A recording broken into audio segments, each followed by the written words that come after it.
जय हिंद मेरे डियर साथी, क्या हाल है। आज हम देखने वाले हैं डी फार्मा फर्स्ट ईयर का ये सबसे मोस्ट इम्पोर्टेंट टॉपिक है। ठीक है, क्योंकि आपके एग्ज़ाम में जो भी जितने भी इम्पोर्टेंट टर्म हैं उस टर्म को हम आज डिफाइन करेंगे।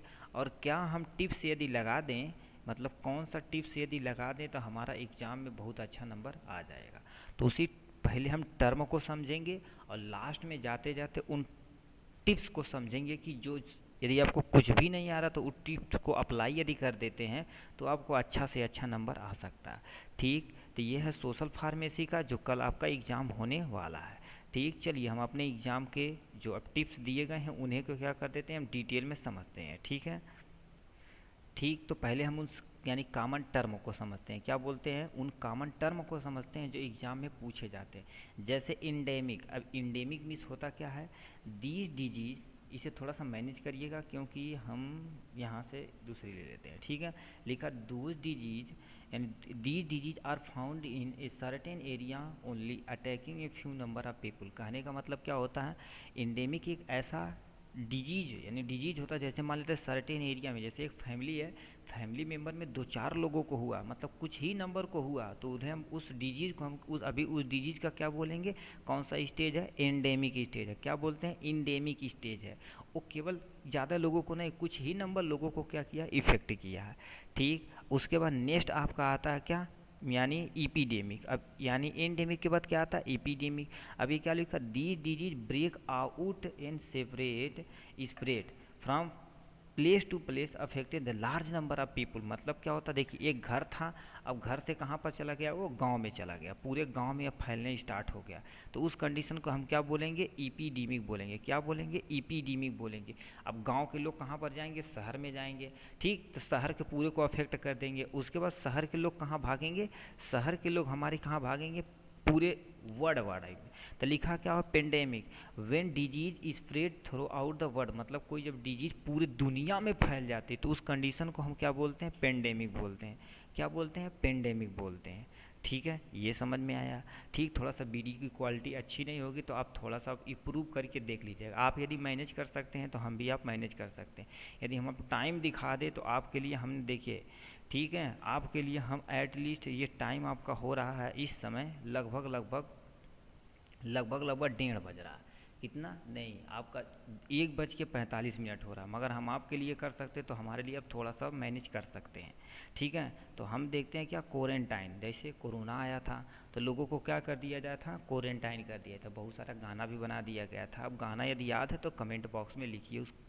ठीक है, अब देखिए यहाँ से क्वारंटाइन क्या होता है, the period of time during which A person that has the disease is kept away from other to spread the other place people। कहने का मतलब क्वारंटाइन, जैसे मान लेते किसी पर्सन को डिजीज हुआ तो उसे एक सेपरेट रूम के अंदर क्या कर दिया जाता था, रख दिया जाता उस सर्टेन टाइम के लिए, जब तक वो डिजीज उसका ठीक ना हो जाए।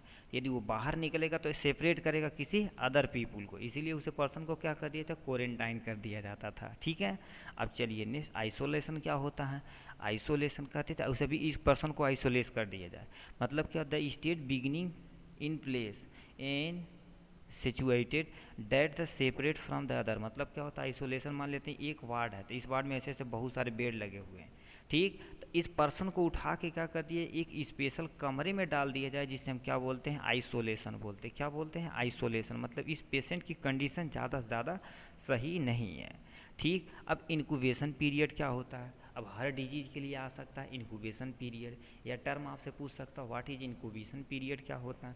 तो इसे आप समझिए, ये होता क्या है, लिखा है, लिखा द इंटरवल बिटवीन इन्फेक्शन। क्या, the interval between infection and appearance of the first symptom of disease is called incubation period. कहने का मतलब क्या होता है, जैसे कोई यहाँ पर एक हमारे पास पर्सन है, क्या है, हमारे पास एक प्यारा सा पर्सन है, चोमू इंसान है, प्यारे से पर्सन है। अब देखिए कोई ये डिजीज काजेज करने वाला ऑर्गेनिज्म है, जब इनके शरीर में जब इंटर किया, इनके शरीर में जब इंटर किया और जब तक अपना पहला साइन और सिम्टम जब दिखाएगा तो उनके बीच में जो टाइम इंटरवल है तो उसी को क्या बोलते हैं, इनक्यूबेशन पीरियड बोलते हैं। ठीक, तो उन्हीं को क्या बोलते हैं, इनके इनक्यूबेशन पीरियड बोलते हैं, जो यहाँ से इसका डिफिनेशन यहाँ से प्यारा सा दे रखा है। ठीक, चलिए नेक्स्ट पे चलते हैं। अब इन्फेक्शन क्या होता है इसके बारे में सुनिए। देखिए, लिखा है entry of the pathogen into the body is called infection. मतलब कोई भी पैथोजन किसी ह्यूमन बॉडी के अंदर इंटर करता तो क्या कर देता, उसे डिजीज काजेज करता, उससे इन्फेक्शन पैदा होता, तो उस पर्सन को हम क्या बोलते हैं, इन्फेक्शन बोलते हैं। क्या बोलते हैं, इन्फेक्शन बोलते हैं। ठीक, एक टर्मोलॉजी आई है जिसे हम क्या बोलते हैं, मोर्टालिटी। क्या बोलते हैं, मोर्टालिटी। अब ये क्या होता है, a mortality rate is a number of death due to disease divided into the total population. मतलब क्या होता है, जैसे यहाँ पर कितने पर्सन है, मान लेते एक पर्सन में 1000 पर्सन है, कितने पर्सन की डेथ हो रही है किसी डिजीज से, उसी को क्या बोलते हैं, मोर्टलिटी। मतलब क्या बोलते हैं, मृत्यु दर बोलते हैं। क्या बोलते हैं, मृत्यु दर बोलते हैं। ठीक है, अब जन्म दर रहेगा तो एक डेथ की जगह क्या कर दीजिएगा, बर्थ कर दीजिएगा, काम अपना बन जाएगा। ठीक, चलिए नेक्स्ट पे चलते हैं। ठीक है, आप देखते रहिए। ठीक, चलिए इनको देख लेते हैं। अब ये कह रहे हैं, देखिए कोई भी डिजीज आए तो इस कॉमन पॉइंट को आप लिख सकते हैं। ठीक है, सबसे पहले क्या करने पड़ेगा, नेम ऑफ डिजीज, मतलब उस डिजीज का नाम यहाँ लिख देना है। जैसे मान लेते क्या आ गया, मलेरिया आ गया, तो यहाँ पर हमने हेडिंग डाल दिया ब्लैक पेंसिल से, क्या ब्लैक पेन से डाल दिया मलेरिया। मलेरिया डाल दिया। Malaria is also known as, malaria को किसी दूसरे नाम से यदि जाना जाता तो आप वो पॉइंट लिखेंगे। वो बैक्टीरिया यानी वायरल इन्फेक्शन है, या बैक्टीरियल इन्फेक्शन है, या फंगल इन्फेक्शन है, या प्रोटोजोअल, या हेलमेंथिस। अब पहले वो दूसरी पॉइंट आप क्या लिखेंगे, लिखेंगे malaria is a protozoal disease. क्या बोलते हैं, प्रोटोजोअल डिजीज। किसी भी डिजीज के लिए ये पॉइंट कॉमन है सब में। ठीक है, उसके बाद ये लिखने के बाद काजिटिव एजेंट आप जरूर लिखिएगा, उसका जरूर से जरूर आप काजिटिव एजेंट लिखिएगा। अब काजिटिव एजेंट यदि किसी वेक्टर से जाता है, जैसे कि मलेरिया एनाफिलिस मॉस्किटो से जाती है, तो उस वेक्टर का नाम यहाँ पर लिख देना है। उसके बाद नेक्स्ट हेडिंग डालना है आपको, क्या ये सब कॉमन टर्म है हर एक डिजीज के लिए बेटा। ठीक है, कॉमन टर्म है क्या, इस पे तीसरे यहाँ पे आएंगे, यानी क्या, इपीडीमियोलॉजी। इपीडीमियोलॉजी में 3-4 नाम लिख दीजिएगा, जैसे एंडेमिक, पेंडेमिक, इपीडेमिक, ये सब आपको यहाँ से लिख देना है। ठीक है, अब वो डिजीज कैसे ट्रांसमिट हो रही है, क्या किसी एक पर्सन से दूसरे पर्सन में कैसे ट्रांसमिट हो रही है, तो मोड ऑफ ट्रांसमिशन, कि किसी person to person direct contact से हो रही है, या खांसने कफिंग से हो जाए, स्नीजिंग से हो रही है, या बात करने से हो रही है, हैंड शेकिंग किसी से हाथ मिला रहे हैं उससे हो रही है। ठीक, या शेयरिंग आप क्या कर रहे हैं, मान लेते वाटर शेयर कर रहे हैं, या टॉवल शेयर कर रहे हैं, या आप क्या कर रहे हैं, फिजिकल कॉन्टैक्ट करें, जैसे डांसिंग हो गया, किसिंग हो गया, सेक्सुअल एक्टिविटी में यदि इन्वॉल्व हो रहे हैं, तो बहुत सारे डिजीज क्या होते हैं, ट्रांसमिट होते हैं एक पर्सन से दूसरे पर्सन में। और कुछ ऐसे डिजीज होते हैं जो स्पेशल तरह के वेक्टर पाए जाते हैं, जैसे फ्लाई ले जाती है, मॉस्किटो ले जाता है, और कुछ ह्यूमन ले जाते हैं।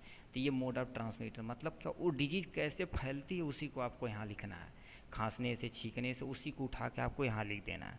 ठीक, अब नेक्स्ट चलते हैं, यानी क्लिनिकल रिप्रेजेंटेशन, मतलब कैसे कोई पर्सन देखेगा कि तुम्हें ये डिजीज हो गई है, तो ये सब आप सब में ये कॉमन आप लगा सकते हैं। क्या, उन्हें जब तुम्हें कोई डिजीज होगा तो तुम्हें बुखार होगा तो ठंडक लगेगी, तुम्हारा वेट लॉस होगा, खाना नहीं सही खाएंगे, दर्द होगा पूरी शरीर, स्किन पर रेडनेस वगैरह आ जाएंगी बहुत कंडीशन पे, तो ये सब होता, फीवर हो जाएगा तुम्हारा। और स्पेशल कुछ केसेस होते उसे आप यहाँ लिख दीजिएगा। उसके बाद साइन एंड सिम्टम लिख दीजिएगा, उठा के आपका काम बन जाएगा।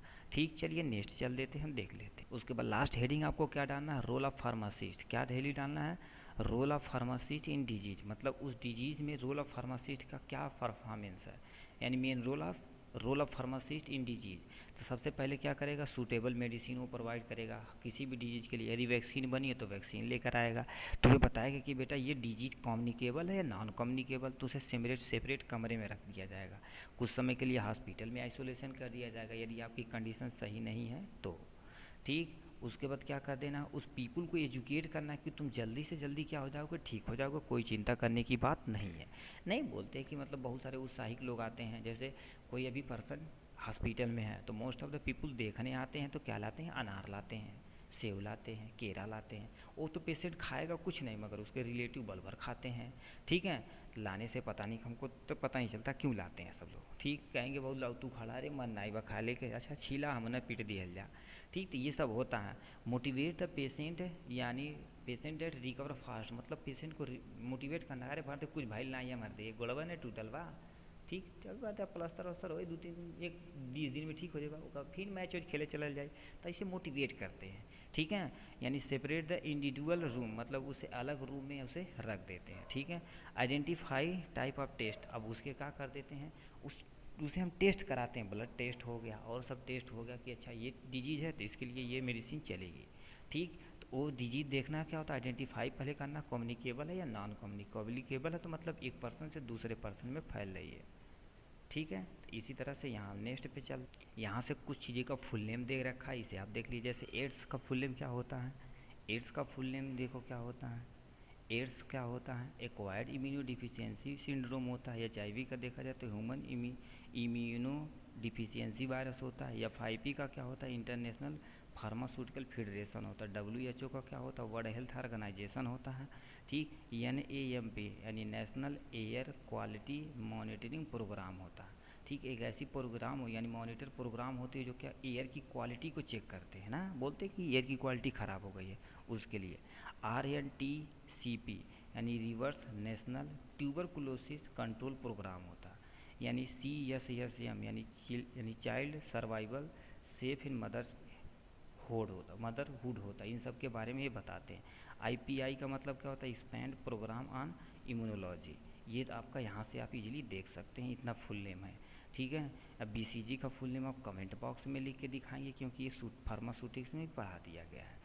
ठीक है, तो इस तरह से देखा जाए तो हमने क्या कर दिया, पूरे जितने भी इम्पोर्टेंट टर्म हैं उसे हमने कवर कर लिया। सम इम्पोर्टेंट टिप्स हमने देख लिया कि किसी भी डिजीज़ को है तो कैसे उसे लिखना है। एक चीज़ हम आपको बताना भूल गए, यहीं पर था, रुकिए देख लेते हैं है या नहीं।